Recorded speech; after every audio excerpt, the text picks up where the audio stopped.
Dear viewers, আজকে আমি খুব মজার একটা মিষ্টি বানাতে যাচ্ছি গাজর এবং ছানা দিয়ে। তো গাজরগুলোকে ছিলে ধুয়ে তারপর এইভাবে কুচি কুচি করে কাটতে হবে, এইরকম করে। তারপর এটা ব্লেন্ডার মেশিন দিয়ে আমরা ব্লেন্ড করে পরে দেখাচ্ছি। গাজর কাটা হয়ে গেছে।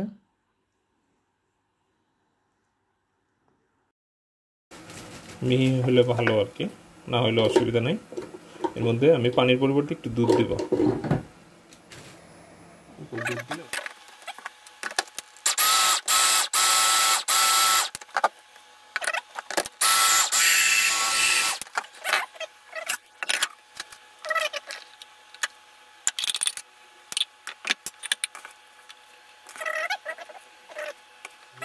দুধ দেখি বাঁচাতে পারি কিনা, কারণ দুধ যদি বেশি দিয়ে দিই পরে এটা আমাকে জাল দিয়ে শুকাইতে হবে। এই জন্য আমি একটু ওকে গাজর করা হয়ে গেছে। এখন এটা বেশিক্ষণ না, 4-5 মিনিট করতে হবে। কনডেন্স মিল্ক, দুধ তো দেওয়াই আছে, চিনি, আর এখানে ছানা হইতেছে। দুধ জাল দেওয়ার পরে এর মধ্যে একটু একটু ভিনেগার দিলেই এটা ছানা হয়ে যাবে। একদম সরাসরি ভিনেগার দিলেই ভিনেগারের গন্ধ করবে, এই জন্য এটা একটু পানি দিয়ে মিক্সড করে দিতে হয়।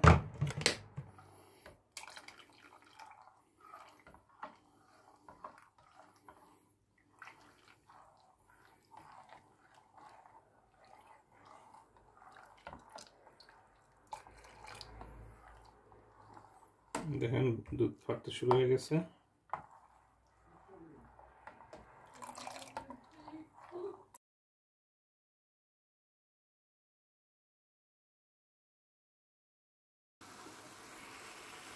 এখন এই গাজরটা কিছুক্ষণ চুলার মধ্যে রাখার পর এর মধ্যে আমি এই গুঁড়া দুধ দিয়ে দেবো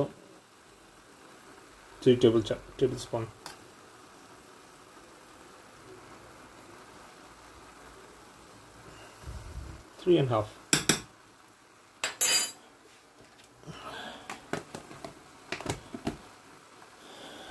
এখন এটাকে নাড়তে হবে।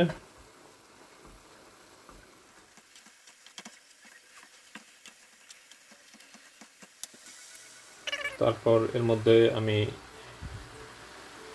Nearly half cup condense milk দিয়ে দেব।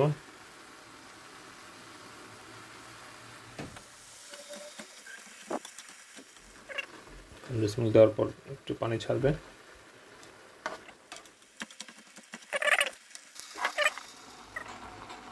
থ্রি টিস্পুন সুগার, কারণ যেহেতু এটা মিষ্টি, এতে একটু মিষ্টি না হলে তো হবে না।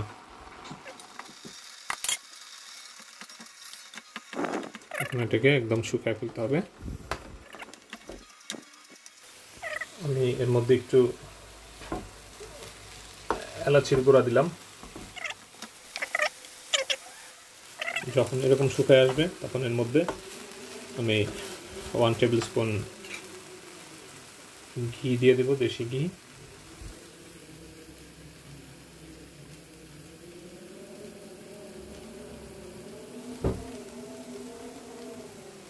এটা না দিলেও চলে, জাস্ট একটু ক্রিস্পির জন্য আর কি।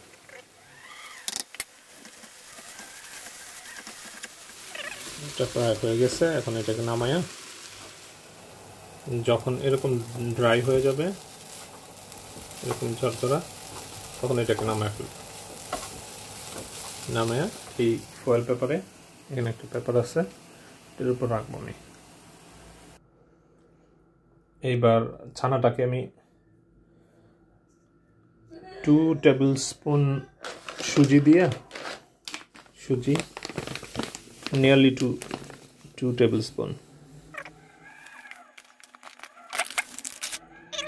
আর এর মধ্যে nearly 2 tablespoon powder milk add করব। অ্যাড করে এটাকে ভালো করে মাখাবো। হাতে মাখালে এটা ভালো হয়, ভালো করে সবগুলো সাইড মানে সব কিছু একসাথে মিক্সড হয়ে যায়, ওইভাবে মাখাতে হবে। যখন এরকম মিক্সড করা হয়ে যাবে তখন প্যানের মধ্যে 2 টেবিল স্পুন ঘি দিব।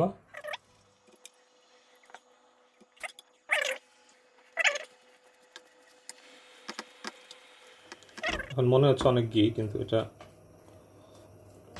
চুষে নিয়ে যাবে। এর মধ্যে আমি আবার কনডেন্স মিল্ক দিব,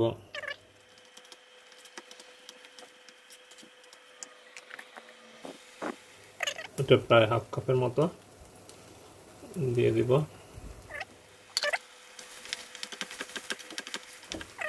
এটাকে নেড়ে শুকিয়ে নিতে হবে।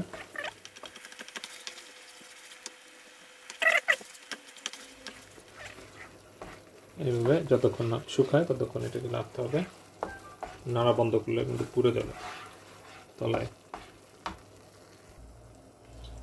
আর এই ফাঁকে এটা শুকাতে এখানে ওই সেই ফয়েল পেপারের উপরে এটাকে এভাবে স্কোয়ার শেপ দিয়ে ছড়ায় রাখতে হবে।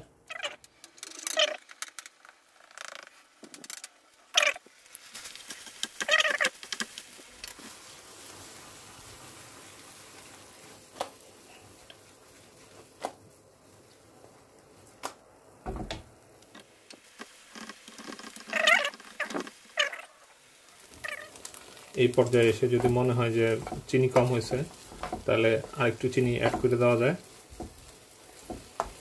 আমি চিনি একটু কমই দিব।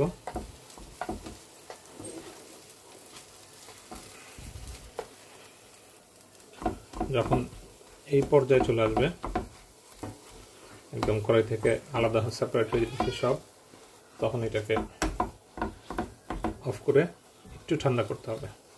তারপর ছানাটা একটু ঠান্ডা হইলে হাতে ধরার মতো, তখন এটার উপরে একটা রোলের মতো বানিয়ে রাখতে হবে। আমি এবার এখানে ছানা বেশি হয়ে গেছে, এই জন্য শুধু ছানার মিষ্টি করব, ওটা পরে করতেছে, আগে এটা শেষ করি। ওকে, আমি এখন এটাকে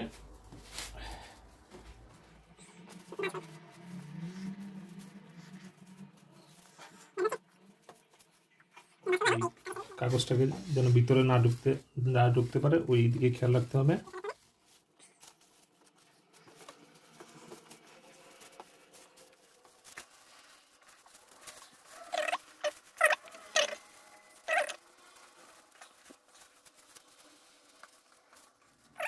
এইভাবে আমি ফ্রিজে রেখে দেবো। এখন এটা ঠান্ডা হয়ে গেছে, এখন এটাকে কাটতে হবে।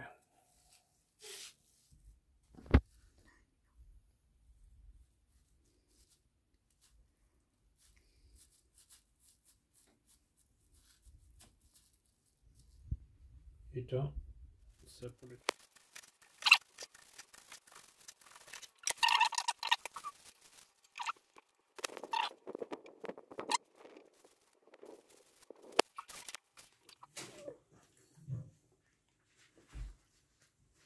আমাকে একটু নাম খাই।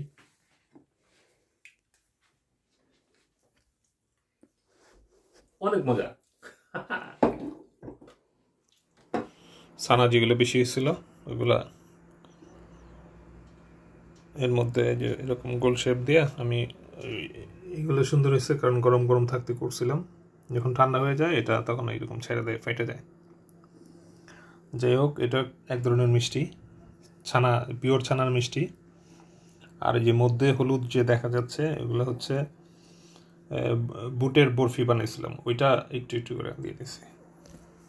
বুটের হালুয়া বলেন, বরফি, যাই হোক, ওইটা হয়ে গেল আমার মিষ্টি। এখানে 2 রকম মিষ্টি, একটা গাজর ছানা, আরেকটা হচ্ছে ছানা আর বুটের বরফি। অসংখ্য ধন্যবাদ, ভালো থাকবেন, stay safe, thank you, thanks for watching.